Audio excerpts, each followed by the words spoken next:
Caranya sangat simpel sebenarnya. Scan telapak tangan dan ujung jari langsung. Jadi modelnya seperti ini.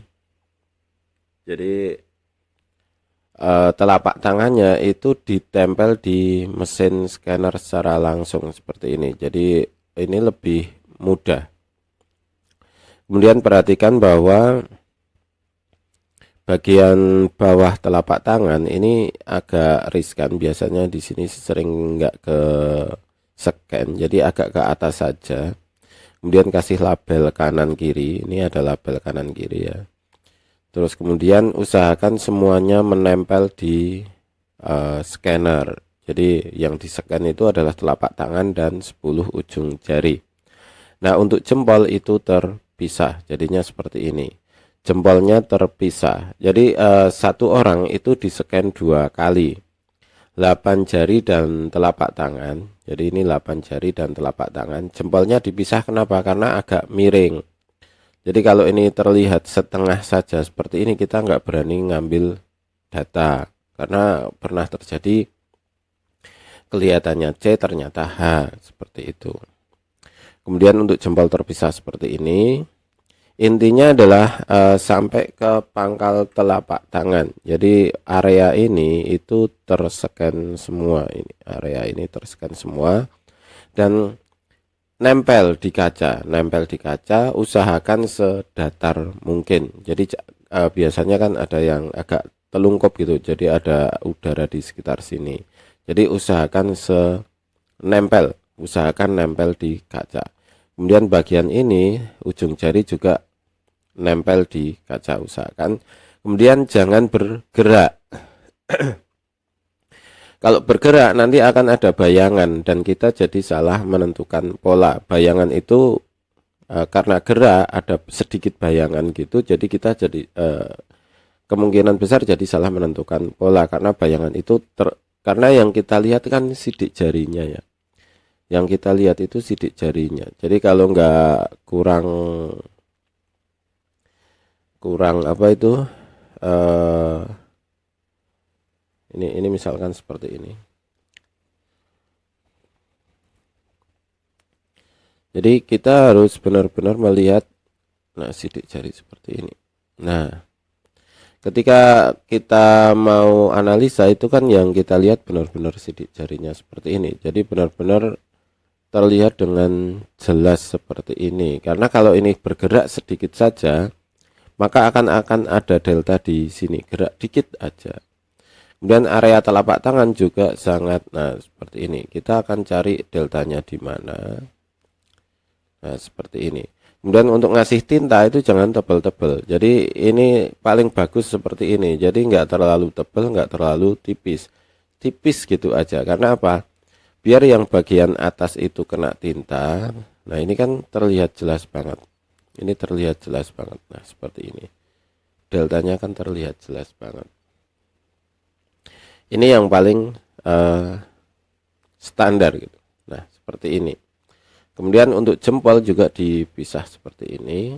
Nah, ini sangat terlihat jelas.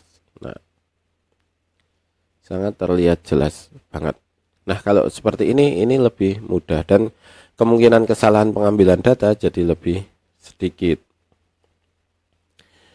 Kemudian scanner bisa menggunakan printer 3-in-1. Jadi tidak harus pakai scanner.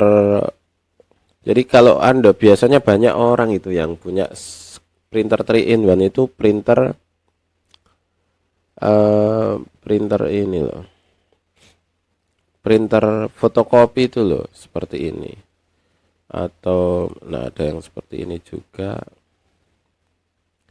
Printer 3-in-1 gitu aja ya.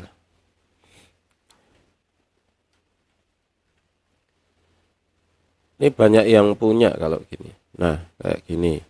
Atau yang banyak punya itu dari Canon. Biasanya printer yang bisa fotokopi itu biasanya udah bisa untuk scanner.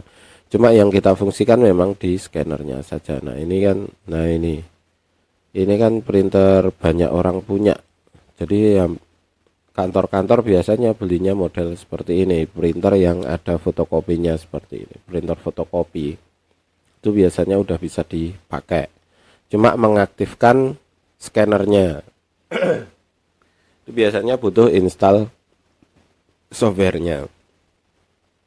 Atau scanner biasa, kalau yang saya pakai scanner biasa ini. Dulunya juga saya pakai printer 3-in-1 karena belum punya scanner ini, saya beli juga scannernya khusus untuk kegiatan ini.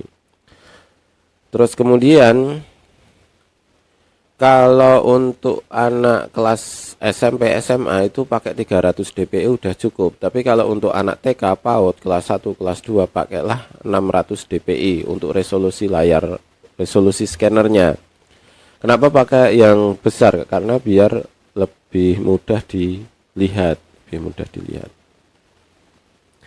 Kemudian simpan dalam bentuk JPG atau PNG. Kesalahan yang biasanya itu disimpan dalam bentuk PDF dan itu kita nggak bisa analisa. Kenapa? Karena di PDF itu sudah nggak bisa di zoom. Jadi zoomnya itu nggak bisa sebesar JPG atau PNG.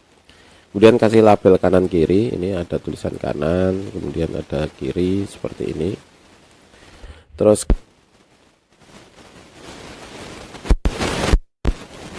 ya, itu agak. Nah, 2 kali scan 10 jari dan telapak tangan. Ini scan yang pertama. Kemudian scan yang kedua 2 jempol. Seperti ini contohnya. Jadi nyekannya 2 kali. Untuk umur 5-10 tahun usapkan tinta tipis-tipis seperti tadi ya. Jadi pakai tinta tipis-tipis saja, tidak usah terlalu ngeblok. Nah, caranya gimana? Pakai tisu. Tisu ditempel di itu stempetnya, stempet tinta. Kemudian tisu itu yang diusapkan di jari. Jadi bukan jari langsung ke stempet, itu enggak. Tisu tempel di stempet, kemudian tisu yang basah kena tinta itu baru diusapkan di jari. Itu lebih terlihat jelas di